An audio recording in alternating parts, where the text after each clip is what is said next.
It had been an ordinary evening, the kind where nothing remarkable happens, and that itself lulled me into a false sense of security. I was home alone, curled on the couch with a lukewarm cup of coffee, half watching a rerun on television while scrolling on my phone. Outside, the street was quiet. The occasional flicker of a street lamp illuminated the empty pavement. I had locked the door, checked the windows, and allowed myself to exhale. Then the world exploded. The door slammed inward with the force of a battering ram. Shouts and splintering wood filled the room, light stabbing my eyes, a blinding flash from multiple flashlights bouncing off every surface. I couldn't process it. Boots thundered across the floor, heavy, unrelenting, crushing the quiet. Down, now! I froze, chest tightening, ears ringing with the assault of sound. Before I could react, hands grabbed me, pulling me off the couch and forcing me to the ground. My face hit the carpet hard, pain shooting up my jaw. Someone's knee pressed into my back, forcing me further down. My hands were bent cruelly behind me as cold metal bit into my wrists. Handcuffs. Shouts overlapped, barked too quickly for me to comprehend. The chaos was total. I couldn't tell if the room had 5 people or 15. The smell of sweat, leather, and something acrid stung my nose. I wanted to scream.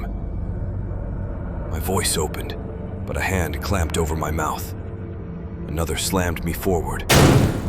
My head struck the edge of the coffee table, and stars exploded behind my eyes. I was pinned, disoriented, humiliated, my body trembling from adrenaline and fear. Boots slammed into the floor near me. Flashlights swung across my blurred vision. Everything moved too fast to process. Shattered glass, flying debris, the harsh glare of lights. My lungs burned as I struggled to breathe, my ribs compressed under the weight of bodies and equipment. Get out of the way! Move! They yanked me to my feet roughly, dragging me toward the open doorway. My balance wavered. Gravel and concrete scraped against my shoes as they shoved me into the night. A van waited, dark, featureless. The doors yawned open like a predator's mouth. I was slammed inside. The interior was dim, smelling of metal, oil, and leather. I hit the floor hard, the cuffs still biting, and my head slammed against the metal frame. My vision blurred, my thoughts scrambled. The van lurched forward, engine growling. Someone pressed my face into the floor as the vehicle sped away. I couldn't distinguish the driver from the shadows. Every second was disorienting, chaotic, and overwhelming. Hours later, I found myself seated in a stark, fluorescent-lit room, cuffs replaced with lighter restraints, but still binding. My body ached, my head throbbed, my stomach churned. "You are John Taylor?" an officer asked, calm, measured, but the calm felt predatory. "Yes," I rasped, voice hoarse. I don't understand. Why am I here?" "You know why," he said. "You're a fugitive. Reports place you at multiple crime scenes. Witnesses identified you." I shook my head. "No, I've been home all night." "Save it," another officer interrupted, circling. They pushed papers, photographs, and other so-called evidence toward me. Every piece contradicted what I knew to be true. My alibi, phone records, even calls from coworkers were dismissed. They didn't want truth. They wanted a conviction. Hours stretched like days. Questions repeated. I protested. I begged. I screamed. But the room swallowed every word. The courtroom was sterile, cold, unforgiving. Prosecutors presented their narrative like surgeons. Precise, sharp, cutting through my protests. Witnesses, misremembered or coerced, painted me as dangerous, unstable, on the run. My lawyer tried, struggled, but the system had already written the story. When the jury returned, I barely understood the verdict before the weight of it pressed down. Guilty. Years of my life were stolen. The prison was a different kind of horror. Life is measured in hours, threats, whispers, and the constant echo of authority. Every glance, every footstep, Every slam of a door reminded me that I was the one deemed guilty, the real fugitive. Never caught, never revealed.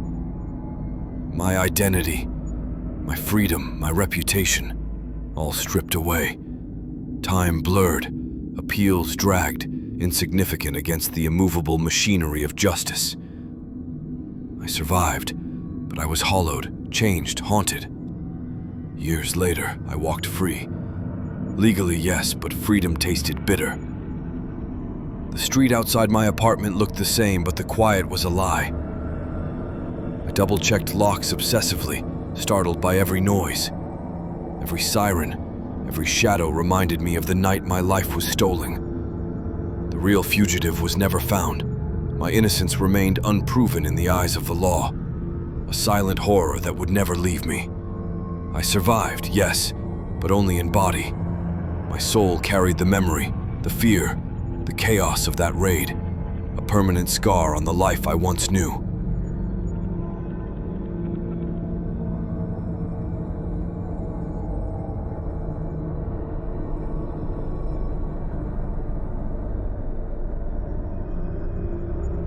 Started with the flicker of my television. A normal night, nothing remarkable.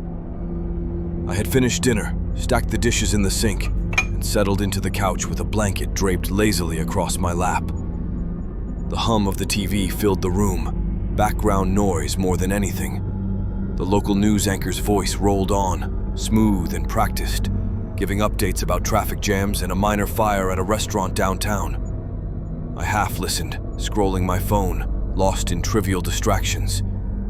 Then the words landed like a hammer. Police are now searching for a suspect involved in the brutal attack last night. I didn't look up right away. Crimes happened all the time. But when I heard my name, my full name, I froze. My eyes snapped to the screen. My face stared back at me. A photo I'd posted on Facebook months ago, smiling, unaware. It looked grotesque now, framed by a headline in bold red. Local man wanted for violent assault. The blanket slid off my lap. My mouth opened, but nothing came out. My heart pounded so hard I could hear it in my ears. The anchor's voice was steady, professional. Authorities urge anyone with information about Ethan Carver's whereabouts to call the tip line immediately. Police say he is considered dangerous. Dangerous. I felt the blood drain from my face. My stomach lurched. This wasn't a misunderstanding. It was a nightmare. My own living room suddenly felt alien, hostile, as though the walls had turned against me. I grabbed my phone, hands shaking, and rewound the live broadcast. I needed to be sure. There it was again. My photo, my name, my life being dismantled in front of anyone watching. The anchor moved on to the weather like nothing had happened, leaving me paralyzed in silence. The phone buzzed almost immediately. Friends, co-workers, numbers I didn't recognize. Ethan, what the hell is this? Dude, I just saw you on TV. What's going on? Tell me this isn't true. My throat was too tight to answer. Every vibration of my phone was a nail driving into my skull. The world outside already knew. The news spread faster than I could have thought. My name wasn't mine anymore. It belonged to the story, to the lie.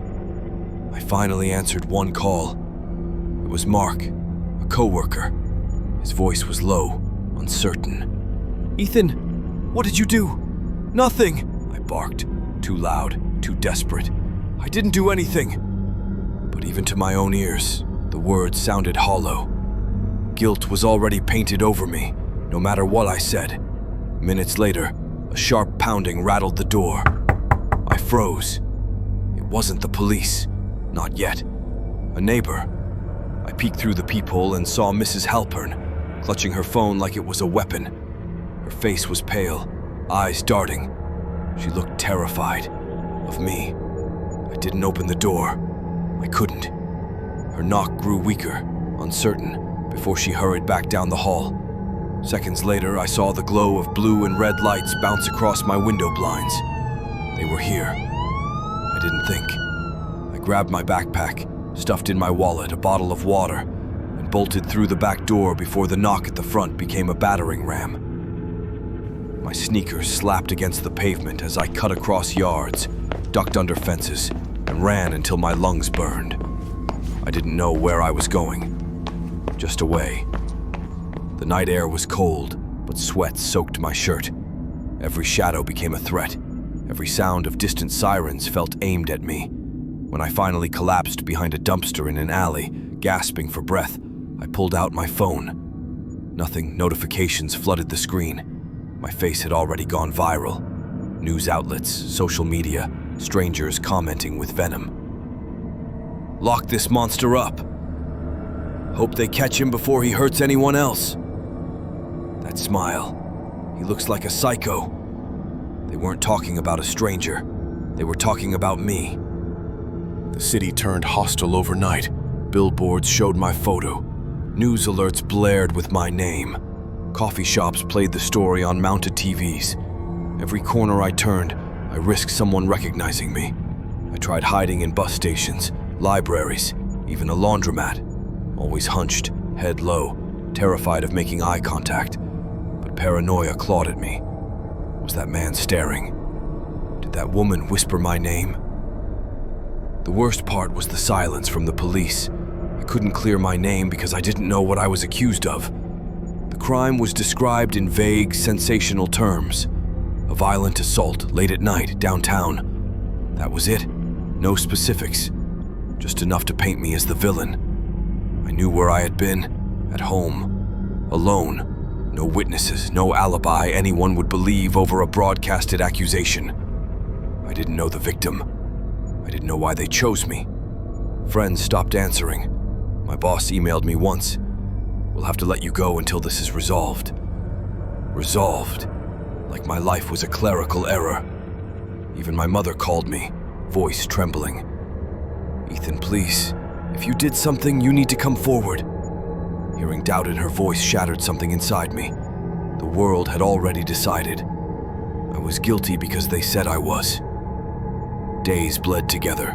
No sleep, barely eating. My body weak, but my nerves electric. The weight of constant fear pressed down until I thought I'd crack. I caught sight of myself in a bathroom mirror at a gas station. Haggard, sunken eyes, stubble, clothes wrinkled. I didn't look like me anymore. I looked like the man on the news, a stranger. It happened on the third night. I had ducked into an old parking garage to hide.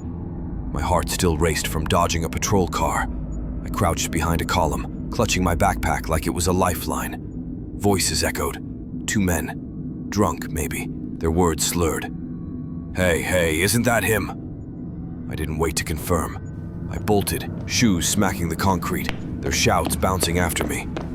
I sprinted down the levels, vision blurring, panic roaring in my ears. The bottle shattered near me.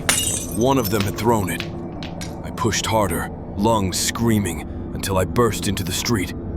Headlights blinded me. A horn blared. I barely dodged a car before disappearing into the shadows. I curled up in an alley, chest heaving, shaking so hard I thought my bones would rattle apart. I was being hunted, not just by police, but by strangers who thought they were heroes chasing a villain. By the end of the week, the story shifted. Another crime took the spotlight. My face still lingered online, but the nightly news stopped repeating it. I expected relief. Instead, I felt erased, forgotten but not absolved. The truth never surfaced. The real attacker was never caught, or maybe never even searched for. My name remained stained, my face still tied to a crime I hadn't committed. I eventually slipped back into my apartment under the cover of night. The front door was shattered, wood splintered from the raid. Inside, everything was overturned. My life torn apart. I sat in the wreckage, finally allowing the tears to come. I didn't die. I wasn't arrested. But I wasn't free either. Every time I step outside, I feel eyes on me. Every time I hear sirens, I flinch. My face is burned into the internet's memory, impossible to erase. I lived through it, but I'll never escape it. Because somewhere, in the endless archives of news broadcasts and cached web pages, my face still stares back under the headline, "Local man wanted for violent assault." And for most of the world, that's all they'll ever need to know.